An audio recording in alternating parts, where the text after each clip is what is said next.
अब है दूसरा जिसे हम WH क्वेश्चन कहते हैं। WH क्वेश्चन, WH क्वेश्चन, समझे ना। WH क्वेश्चन ऐसे क्वेश्चन होते हैं, ऐसे प्रश्न होते हैं जिसका जवाब आपको कुछ ना कुछ बोल करके देना ही पड़ेगा। अगर आप सिर्फ यस या फिर नो बोलते हैं तो इसका जवाब कभी नहीं मिल पाता और सामने वाला इस बात से कभी संतुष्ट नहीं होता उसे, क्योंकि उसे आंसर मिल ही नहीं पाता। जैसे कि वेयर डू यू लिव, तुम कहाँ रहते हो, अर्थात where do you live, where do you live, where do you live, तुम कहाँ रहते हो, वेयर डू यू लिव, तुम कहाँ रहते हो। तो क्या आप इसके जवाब दे सकते हैं यस या फिर नो, बोल के देखो। आपसे पूछा जाता है वेयर डू यू लिव और आप कहते हैं यस या फिर no, yes I am, yes I am not. ऐसे बोलना भी मत, नहीं तो सामने वाला समझेगा पागल हो गया, इसे थोड़ी सी भी ज्ञान नहीं है, पूछा जा रहा है कुछ और, बता रहा है कुछ और, समझे ना। ऐसे प्रश्न के जवाब के लिए आपको कुछ ना कुछ बताना पड़ेगा। जैसे कि I live in Muzaffarpur, I live in Bihar, या फिर आई लिव एट होम, ये सब बोलना पड़ेगा। यानी कुछ ना कुछ आपको बोलना ही पड़ेगा, तभी इसका आंसर मिल सकता है। इसी प्रकार से when are we playing, when are we playing, when are we playing, हम कब खेल रहे हैं, हम कब खेल रहे हैं, हम कब खेल रहे हैं, When are we playing, हम कब खेल रहे हैं। तब इसके जवाब आप क्या कहेंगे, यस या फिर नो। ऐसा नहीं, आपको बताना पड़ेगा, कुछ बोलना पड़ेगा, तभी इसका आंसर हो सकता है। ऐसे सवाल को हम मुंडी हिला करके जवाब नहीं दे सकते। आपसे पूछा जा रहा है When are we playing, आप कहते हैं या फिर, इसीलिए ऐसे प्रश्न के जवाब आप कुछ बोल करके ही दे सकते हैं, बिना बोले नहीं दे सकते हैं। यह मुंडी हिलाने से भी इसका जवाब नहीं मिल सकता। इसीलिए इसे आसानी से समझने के लिए एक टर्म का यूज करते हैं, वो टर्म है बिना मुंडी वाला सवाल। समझ में है ना, बिना मुंडी वाला सवाल। क्या लिखेंगे ऐसे प्रश्न को, क्या कहेंगे, बिना मुंडी वाला प्रश्न, बिना मुंडी वाला प्रश्न। ऐसे प्रश्न को क्या कहेंगे, बिना मुंडी वाला सवाल। बिना मुंडी का मतलब ये नहीं है कि उसका मुंडी नहीं है, किसी का मुंडी की बात नहीं कर रहा हूँ। यानी ऐसे प्रश्न के जवाब मुंडी हिलाने से नहीं दिया जा सकता। समझ में आया ना। चलो कुछ और एग्जांपल से समझते हैं। वाई आर को हटाइए, बहुत सारे हो गए, इज लगाते हैं। Why is she laughing, why is she laughing, वह क्यों हंस रही है, वह क्यों हंस रही है। Why is she laughing, वह क्यों हंस रही है। तो इसका जवाब आप दे सकते हैं मुंडी हिला करके या फिर यस और नो बोल करके। यस नहीं हो सकता। आप इसका जवाब दे सकते हैं कैसे, She is laughing because she is very happy।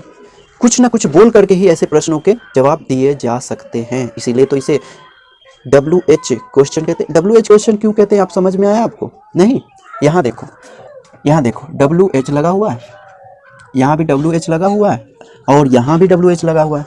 कुछ समझ में आया? ऐसे प्रश्न जो होते हैं ना, ऐसे प्रश्नों के लिए एक पर्टिकुलर वर्ड को यूज किया जाता है और उन सभी वर्ड्स में क्या लिखा रहता है, सबसे पहला W और फिर H लिखा रहता है। इसीलिए इसे WH क्वेश्चन बोलते हैं। समझ में आया? WH question. WH क्वेश्चन इसलिए बोलते हैं क्योंकि इसमें एक वर्ड यूज होता है जो WH से शुरू होता है। समझे? जैसे कि वेयर मीन्स कहाँ, है ना। फिर है व्हेन मीन्स कब। फिर है वाई नहीं, वाई मीन्स क्यों। इसीलिए तो वेयर डू यू लिव, तुम कहाँ रहते हो। कहाँ के लिए क्या लगा है, वेयर लगा हुआ। फिर है व्हेन आर वी प्लेइंग, हम कब खेल रहे हैं। हम कब means when are we playing, हम कब खेल रहे हैं। फिर है वाई इज शी लाफिंग, वह क्यों हंस रही है। वाई मीन्स क्यों।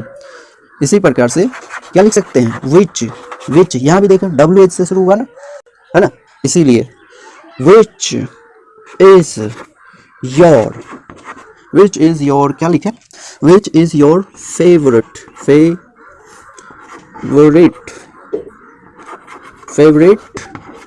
Which is your favourite game, which is your favourite game, तुम्हारा मनपसंद खेल कौन सा है, तुम्हारा मनपसंद खेल कौन सा है। यहां लिख देता हूं,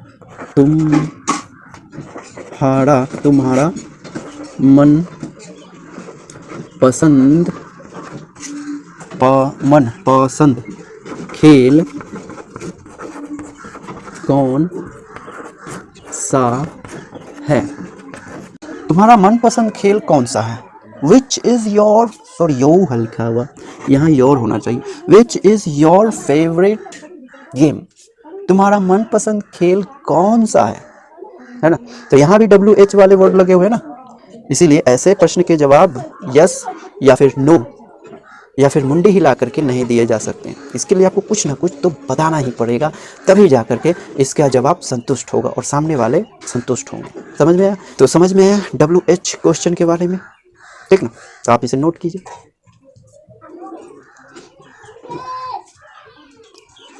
तो इंटेरोगेटिव में हमने देखा कि इंटेरोगेटिव क्या होता है।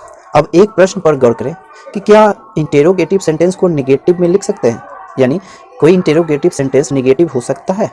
तो इसका जवाब है बिल्कुल हाँ। एक इंटेरोगेटिव सेंटेंस को हम नेगेटिव में भी लिख सकते हैं, जैसे कि आर यू नॉट मैड, क्या तुम पागल नहीं हो, या फिर हैव यू नॉट ईटन, क्या तुमने नहीं खाया है। इसे उदाहरण के थ्रू समझते हैं, जैसे कि आर यू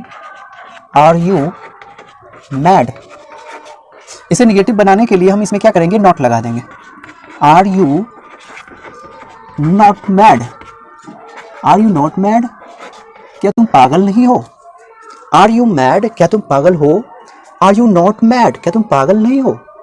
इसी प्रकार do you eat fish, do you eat fish, क्या तुम मछली खाते हो। इसे नेगेटिव कैसे बनाएंगे, do you not eat fish, do you not eat fish, क्या तुम मछली नहीं खाते हो। तो इस प्रकार से एक इंटेरोगेटिव सेंटेंस को भी हम नेगेटिव बना सकते हैं नॉट लगा करके। इसी प्रकार से एम आई पुअर, क्या मैं गरीब हूं, और इसे नेगेटिव में कैसे बनाएंगे, एम आई नॉट पुअर, क्या मैं गरीब नहीं हूं, क्या मैं गरीब नहीं हूं। एम आई नॉट पुअर, क्या मैं गरीब नहीं हूं। हैव यू ड्रंक, क्या तुमने पी रखी है। हैव यू ड्रंक, क्या तुमने पी रखी है। इसे नेगेटिव में कैसे लिखेंगे, have you not drunk, have you not drunk, क्या तुमने नहीं पी रखी है। तो इस प्रकार से हम इंटेरोगेटिव सेंटेंस को भी निगेटिव में लिख सकते हैं, यानी निगेटिव बना सकते हैं। तो आई थिंक आपको इंटेरोगेटिव सेंटेंस के बारे में सभी कॉन्सेप्ट क्लियर हो गए होंगे। अगर किसी प्रकार का डाउट है तो आप कमेंट में लिखें, मैं उसे क्लियर करने की कोशिश करूंगा। स्टडी को हम फिर से रिवाइज करने की कोशिश करते हैं। इंटेरोगेटिव सेंटेंस, जिसे हम हिंदी में प्रश्न सूचक वाक्य भी बोलते हैं, उसका प्रयोग हम किसी से प्रश्न पूछने के लिए यूज करते हैं। फिर हमने देखा कि इंटेरोगेटिव सेंटेंस दो प्रकार के होते हैं, एक येस नो क्वेश्चन, जिसे हम मुंडी वाला सवाल भी कहते हैं या मुंडी वाला क्वेश्चन भी कहते हैं, और दूसरा WH क्वेश्चन, जिसे हम बिना मुंडी वाला सवाल भी कहते हैं। यस नो क्वेश्चन वे क्वेश्चन होते हैं जिसका आंसर हम सिर्फ यस या नो बोलकर दे सकते हैं या फिर मुंडी हिला करके दे सकते हैं, जबकि WH क्वेश्चन वे क्वेश्चन होते हैं जिसके जवाब बिना बोले हम दे नहीं सकते। फिर हमने यह भी देखा कि एक इंटेरोगेटिव सेंटेंस को निगेटिव में भी लिख सकते हैं। तो आज के स्टडी को यहीं पे समाप्त करते हैं, फिर मिलते हैं नेक्स्ट वीडियो में। Till then be continue and keep learning. Thank you for watching my video.